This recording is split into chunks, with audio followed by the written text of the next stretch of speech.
Now, there's been a celebrity intervention in the battle over Moore Park Golf Course in Sydney. Actor Mark Wahlberg has joined the fight to keep the course from being split in half by the New South Wales government. Here's some of what he had to say. I know I'm not a citizen of Australia, but I am pleading to you, everybody in New South Wales, to save Moore Park Golf Club. It's been here for over 100 years, and it's been giving people hundreds and hundreds of years of pleasure and joy, and just people being able to come out, get a nice healthy walk, spend quality time together with family and friends and make new friends. Please. Now, if the plan goes ahead, half the course would be annexed and used for other sports and parklands. Sam, what do you reckon? Mark Wahlberg says we can't do it. We can't do it. So, look, I love Mark Wahlberg, right? Yeah. I love his films, like, no question about that. I'm just not sure that New South Wales government should take the policy views of a bloke who said that if he was on the 9/11 plane, it would have ended differently. You know, this is the same guy, right?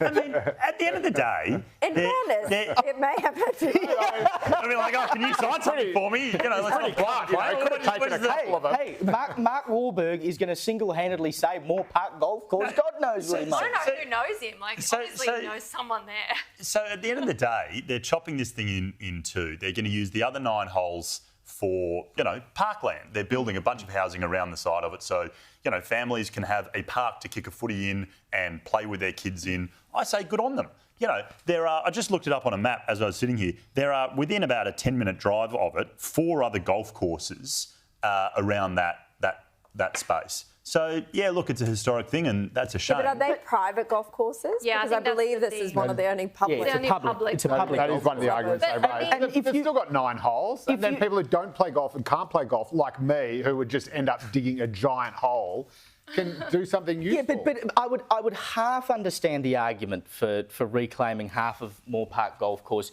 if you were going to build housing on it, but you're just going to take what is already parkland of some description and keep it as parkland. No, but by turning it into parkland, you can build houses around the outside of it. You can build more units around the outside of it. Yeah, but there are plenty of golf courses that are built on the edge of. So all the people in that extra urban density have green space to do it if they're not golfers. So that's, and I think, look, I saw Mark Wahlberg get involved and I thought, oh my God, I was really worried because I thought this is the only person in this debate who's more handsome than Chris Minns. You're back on this again.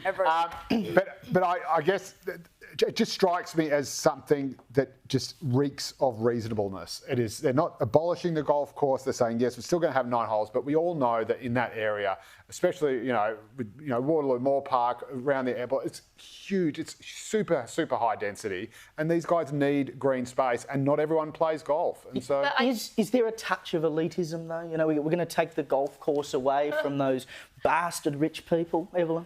Oh, look, I can understand if you're a golfer, this would be quite devastating for you because, you know, like we said before, it's like the only public golf course. But I can't believe I'm siding with Joe and you on this. I'm sorry. I think everyone hates golf on this panel. It's not like it's a bureaucrat or a developer who's money hungry. I mean, this is... Like, we live in a democracy. Why don't we ask the people who live in the area what they want? Like, what do they want? I'd be curious what the democratic vote is for that.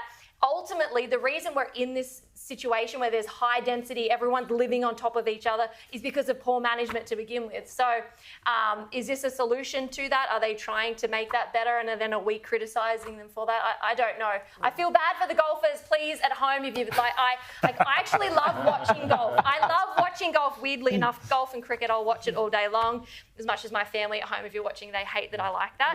But I do feel bad for the golfers, and it is bad for them. But at the same time, what's the greater good here? Well, I think there's a misapprehension here that it is an elite course, this particular course, because it is a public course. So this is where people can go when they don't have the money or the elite status to join a private club. So I think we should make that. That is fair. If I had my way, would bulldoze Royal Sydney and just get rid of that. But we'll see how well that goes. I'm going to put out a challenge to Steve Price, our colleague here at Sky News, who is a keen golfer, to try and get Mark Wahlberg on his show next Friday. I reckon that'd be a great interview.